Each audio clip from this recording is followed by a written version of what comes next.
Sleep. It's something we spend about a third of our lives doing. But do any of us really understand what it's all about? 2,000 years ago, Galen, one of the most prominent medical researchers of the ancient world, proposed that while we're awake, our brain's motive force, its juice, would flow out to all the other parts of the body, animating them, believing the brain all dried up. And he thought that when we sleep, all this moisture that filled the rest of the body would come rushing back, rehydrating the brain and refreshing the mind. Now that sounds completely ridiculous to us now. But Galen was simply trying to explain something about sleep that we all deal with every day. See, we all know based on our own experience that when you sleep, it clears your mind. And when you don't sleep, it leaves your mind murky.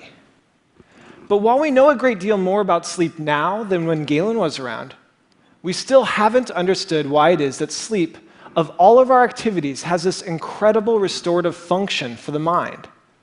So today, I want to tell you about some recent research that may shed new light on this question.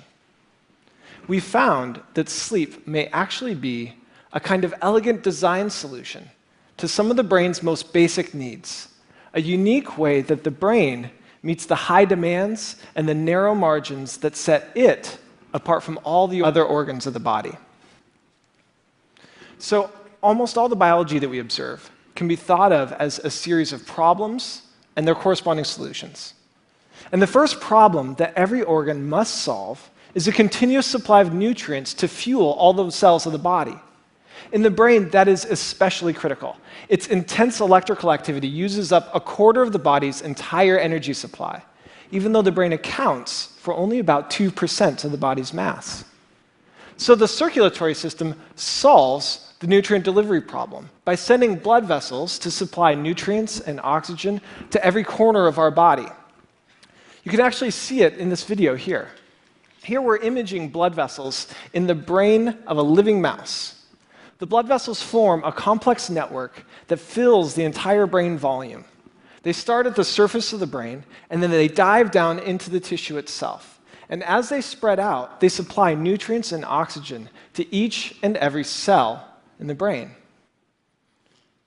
Now, just as every cell requires nutrients to fuel it, every cell also produces waste as a byproduct. And the clearance of that waste is a second basic problem that each organ has to solve. This diagram shows the body's lymphatic system, which has evolved to meet this need. It's a second parallel network of vessels that extends throughout the body. It takes up proteins and other waste from the spaces between the cells. It collects them and then dumps them into the blood so they can be disposed of. But if you look really closely at this diagram, you'll see something that doesn't make a lot of sense. So if we were to zoom into this guy's head, one of the things that you would see there is that there are no lymphatic vessels in the brain. But that doesn't make a lot of sense, does it? I mean, the brain is this intensely active organ that produces a correspondingly large amount of waste that must be efficiently cleared. And yet, it lacks lymphatic vessels, which means that the approach that the rest of the body takes to clearing away its waste won't work in the brain. So how then does the brain solve its waste clearance problem? Well, that seemingly mundane question is where our group first jumped into this story. And what we found as we dove down into the brain, down among the neurons and the blood vessels, was that the brain's solution to the problem of waste clearance, it was really unexpected. It was ingenious, but it was also beautiful. Let me tell you about what we found. So the brain has this large pool of clean, clear fluid called cerebral spinal fluid. We call it the CSF. The CSF fills the space that surrounds the brain, and waste from inside the brain make their way out to the CSF, which gets dumped along with the waste into the blood. So in that way, it sounds a lot like the lymphatic system, doesn't it? But what's interesting is that the fluid and the waste from inside the brain, they don't just percolate their way randomly out to these pools of CSF. Instead, there is a specialized network of plumbing that organizes and facilitates this process. You can see that in these videos. Here, we're again imaging into the brain of living mice. The frame on your left shows what's happening at the brain's surface, and the frame on your right shows what's happening down below the surface of the brain within the tissue itself. We've labeled the blood vessels in red, and the CSF that's surrounding the brain will be in green. Now, what was surprising to us was that the fluid on the outside of the brain, it didn't stay on the outside. Instead, the CSF was pumped back into and through the brain along the outsides of the blood vessels. And as it flushed down into the brain along the outsides of these vessels, it was actually helping to clear away, to clean the waste from the spaces between the brain cells.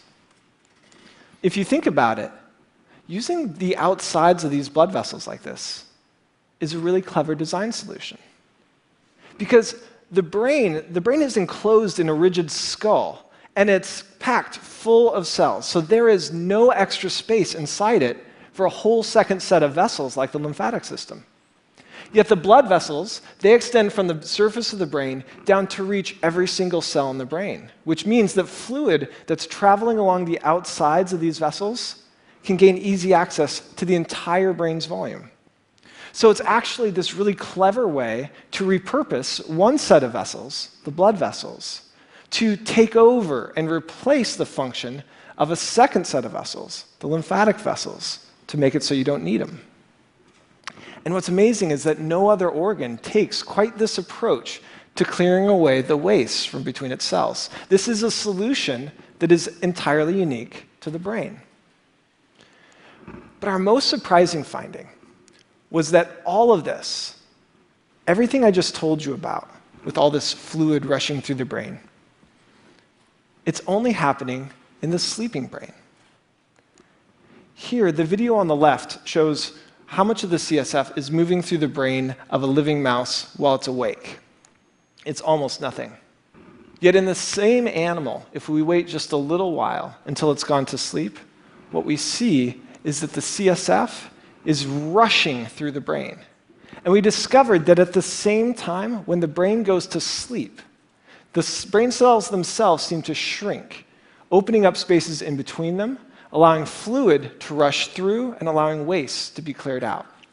So it seems that Galen may actually have been sort of on the right track when he wrote about fluid rushing through the brain when sleep came on.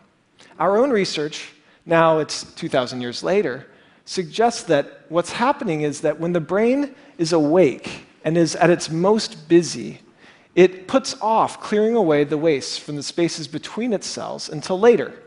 And then when it goes to sleep and doesn't have to be as busy, it shifts into a kind of cleaning mode to clear away the waste from the spaces between its brain, the waste that's accumulated throughout the day. So it's actually a little bit like how you or I, we put off our household chores during the work week when we don't have time to get to it. And then we play catch up on all the cleaning that we have to do when the weekend rolls around.